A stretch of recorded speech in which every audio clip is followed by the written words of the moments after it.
actually made her lay down in the box, and they put a piece of paper that wrote kidnapped on it and took a picture of her. She was the daughter of a multi-millionaire family. She was actually buried underground. Now, this was finals week, and she's in Emory by herself, and that's when she gets sick with the flu. So Barbara calls her mom and is like, Mom, I don't know what to do. I know that I can't skip finals. So her mom drives all the way up to Emory. She picks up Barbara from the school dorms, and so during this time, she's in the motel room. Now, that same night at 4 in the morning, there's a knock on the door. She opens the door and she sees that there's a man with a police cap standing in the doorway. And he says, Hi, is your daughter here? We're looking for Barbara Mackle. And she's like, Yes, she is. What's wrong? And he says, Well, there was a kid who came into the hospital. He was in a really bad accident, and he's asking for Barbara Mackle. So her mom is like, What? His name is Stuart Hunt Woodsworth. Oh my God, that is my best friend. He's in an accident? That's when the big guy with the police hat pushes open the door, walks into the motel room, and behind him is walking a person with a ski mask. Jane is the mom's name. She gets tied up. Immediately? Yeah, immediately. Now, she's laying there tied up. She sees them point a gun at Barbara Mackle, her daughter, and then they see them dragging her out of the motel room. So finally, once they're gone, she manages to free herself. Police, they arrive at the scene, and Stuart Hunt Woodsworth was one of the first people to arrive at the scene. He was not in a hospital. He had no idea what was happening. He actually hadn't talked to Barbara at the time. So what's very interesting about Stuart is because when the reports of the kidnapping actually took place, he was described as sometimes a boyfriend, sometimes a husband, and then Barbara would actually describe him as just a good friend during this time. But they end up getting married later in life. So immediately, the FBI gets involved, and I'm going to tell you why. So Robert Mackle is Barbara Mackle's dad, and he's BFFs with the FBI director at the time. They start asking Jane about like the description of these people. So he was wearing a police hat. You know, the first criminal was wearing a police hat. Second criminal had the figure of a teenage boy. And then they start noticing a little boy in the corner, and they're like, who the are you? And he's like, Well, I'm Stuart Hunt Woodsworth. And they're like, Well, that's suspicious. They said that you were in the hospital. They knew that Barbara would care enough to let these strangers into the hotel room because you were injured. That means you're really close with her. So maybe it's you, baby. And so he's like, why would I kidnap her? And like, how would I be here if I kidnapped her? Well, there was 2 accomplices, wasn't there? Maybe you're working with people. Maybe you're the insider. So at this time, there was the FBI division in Miami who also set up shop in the Mackle mansion. So a bunch of FBI directors, they came over, they like set up stations, they put their computers, phone tracking devices onto the landline because this was in like the late 60s, you know? And so they put all these stuff in the house. That's when the next morning they get a phone call. And a family friend was at the Mackle house because Robert Mackle had been going to Atlanta at this moment. And so a family friend was there just making sure nobody called, like nothing bad was going on. And the FBI is there. And the phone rings 10 in the morning. The family friend picks up and he says that he recalls a Spanish accent saying that you need to go check under the tree on the northeast corner of the house. So they start digging in the northeast corner, and underneath the tree they find a glass beaker like that you would use in a lab, like a science lab, right? Or a medical lab. A glass beaker, and inside of it is a ransom note addressed to Robert Mackle. Now immediately, without even reading what's on that ransom note, there's a lot of weird things going on because this is about 700 miles away from the kidnapping site. So do they have accomplices in Miami, Florida, or did they plant this ahead of time and this is a very well thought out, meticulously planned kidnapping? So they read the ransom note, and at the time they were asking for close to $500,000, which doesn't sound like a lot, but if you calculate it in today's money, in 2021 that would be worth $3.7 million. Inside the letter they had stated that Barbara as well, she is buried in a remote area in Georgia at the time. So they don't write the description of the box, but I'm going to tell you what the box looks like. So the box was actually fiberglass reinforced.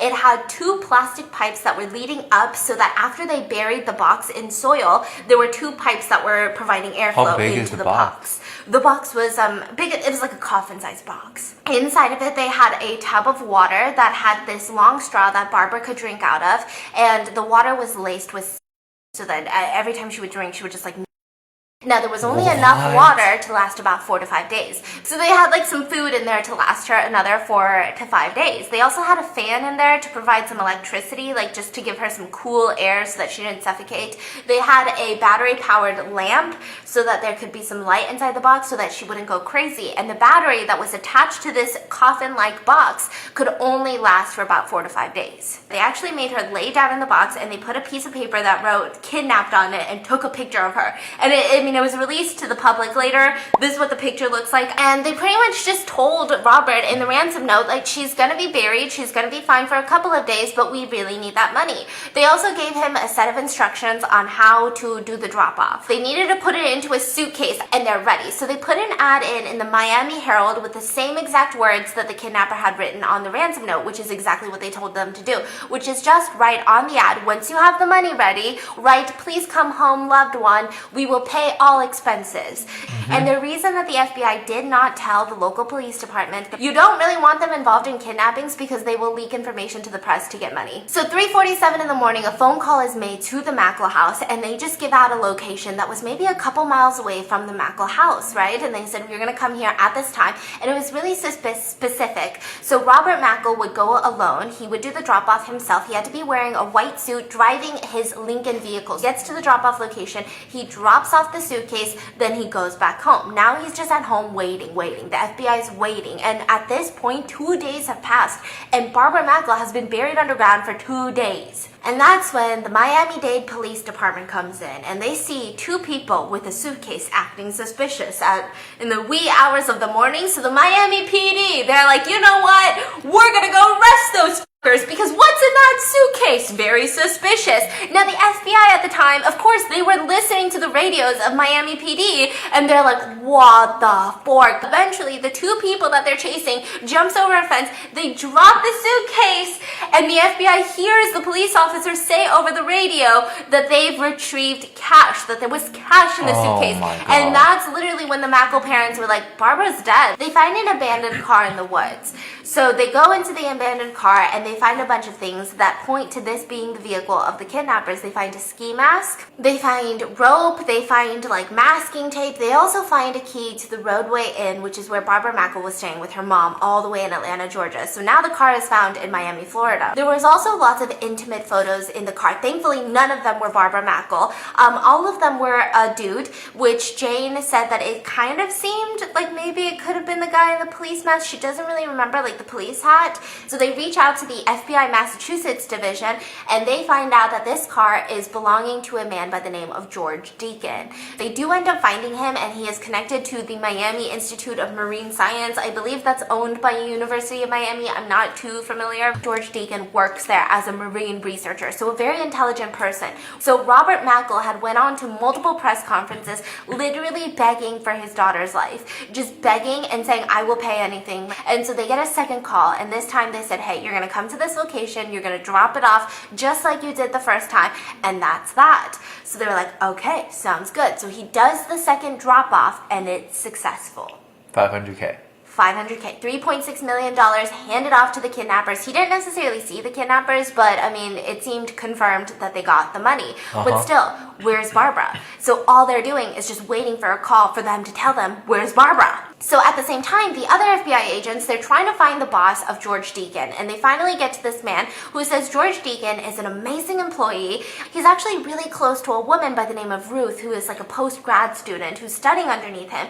And the whole thing that they do is they make like these boxes, these ventilated boxes, because when they go out in search of marine life, they have to have these insulated, breathable boxes that they can control like the temperatures of, so that they can put the marine life into that box so that they can keep it, study it, and then they put the marine life back into the Marines or wherever the fork they came from. So this is all coming together. Also, inside of his office, he had a bunch of beakers, like the one that was, the kidnapping ransom note was inside of a beaker. He had a bunch of similar beakers. So the FBI's like, okay, it's obviously this dude. Where is he? And the boss is like, well, he hasn't showed up for work.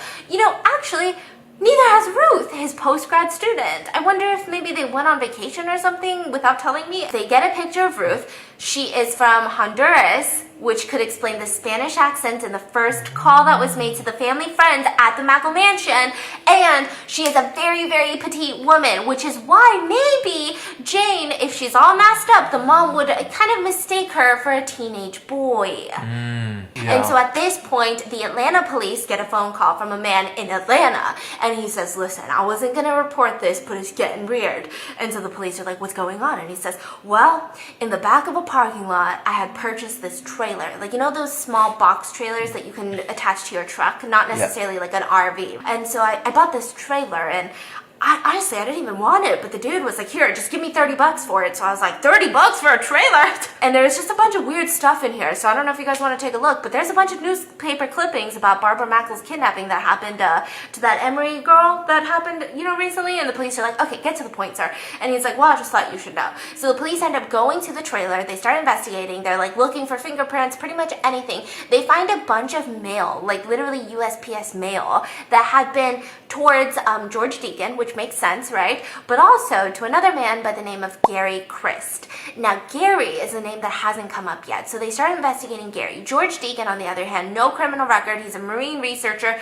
Gary Christ, on the other hand, he had actually escaped out of prison recently, and he's been on the run for years. We think that George Deacon is actually Gary Christ, and he pretended to be George Deacon. He literally identity thefted George Deacon and his entire resume. So at this point, they run all of the fingerprints that they had on all the different vehicles, so the trailer and the car that was abandoned in Miami, Florida, and all of the fingerprints do not match a George Deacon, but they match a Gary Christ.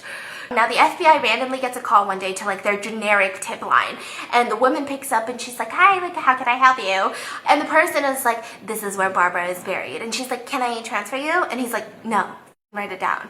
And so she writes it down, and it's just like this middle of nowhere, Duluth, Georgia, which back then was like the middle of nowhere. So they send the FBI to Atlanta. Well, they have a division there, and they start searching the wooded area. They bring in dogs, they bring in all of this, and they don't know what they're even looking for. And what's crazy is that they were about to give up because it had been hours and they couldn't find anything, but they see these two just like plastic tubes on the ground, and they were like, whoa, wait a second. And so they start digging a little bit, and they're like screaming Barbara's name, and they don't hear anything, but they're like, okay, let's try digging a little bit more. And that's when they hear her lightly thumping. And they're like, Barbara, is that you? And she says, yes. So they just start just crazy digging. They open up the box. Now she had been in here 83 hours, which is close to 4 days inside of this tiny little box. She was slightly dehydrated when she was taken to the hospital, but otherwise really fine. Now, 2 days later, Gary Christ was found in the swamps of Florida, literally hiding out in the swamps on like a little boat that he had stolen, and he was arrested. And now Ruth, the girlfriend, she was wanted. They couldn't find her anywhere in Florida, and that's how she earned the spot as the first woman on the FBI's most wanted list. They were kind of assuming, because Gary Christ was pretending to be George Deacon, that maybe Ruth had made the box. So they find Ruth in Oklahoma, which is like a bajillion miles away. So she turns herself in to the FBI. Well, she was like caught, and then finally she just was taken in. Like, she didn't put up a fight at all. She was just like, yeah, I'm Ruth, okay? And she said that she fell in love with a man by the name of George Deacon, and to the very last day, she believed he was George Deacon. And they started falling in love when they started working together at the Miami Institute of Marine Research. George kept talking about how he wanted to run away with Ruth, and Ruth was like, I want to run away with you too. But you know, this is life. We just gotta work every day. And he was like, but what if we don't? What if we commit the perfect crime? We kidnap some rich girl, and then she just said that he kept talking about it and talking about it, and then eventually they decided on it. So that's when they stumbled upon Barbara. So they started stalking her all the way back to the University of Emory, and they just started watching her during her classes. They even checked into the Roadway Inn when she got sick, and they were like, this is the perfect time. She's not on campus. There's not as many people, just her mom, and we kidnap her. So the first time with the money, they were trying to go back to the car, but the Miami police, they had to go on the run, and they didn't want to lead the police straight to the car. So they abandoned the car, so they abandoned the car, and then afterwards, at the second drop, they were supposed to meet at a certain location, but somehow they got split up, and that's when Ruth was like, wait, did I just get played? Because Gary went with all the money. And Gary didn't come to the meetup spot. Like, Ruth was at the meetup spot waiting for him, and he didn't show up. So Ruth is like, oh my God, I just got played. Did she get played?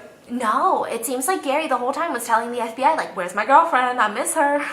Oh, he got caught. Yeah. And he wouldn't tell the FBI where his girlfriend was, but it was just, I mean, honestly, I think she got played a little bit. And so, yeah, she was just like, I thought I got played, so I took a bus to Houston, and then from Houston, I went to Oklahoma, and then I didn't really know what to do. So she got 7 years in prison. She actually only served 4 years. Then she was deported back to Honduras, which is her native country, and that is where she lived the rest of her life. So Gary gets a little bit crazier. So Gary was imprisoned for life in prison for this crime. And at this point, somehow he got a special, like, some sort of order from the court where the judge said, you can study medicine. So he ended up going to medical school. He moved to Indiana at one point. He became a doctor, and then he lied about having disciplinary record at one of his residencies. So then they took away his medical license. Yeah, and then Barbara, she ended up marrying Stuart Hunt Woodsworth. Barbara actually wrote a book about her 83 hours inside the box, and then she never talked about it again. And I'll see you guys tomorrow. Bye.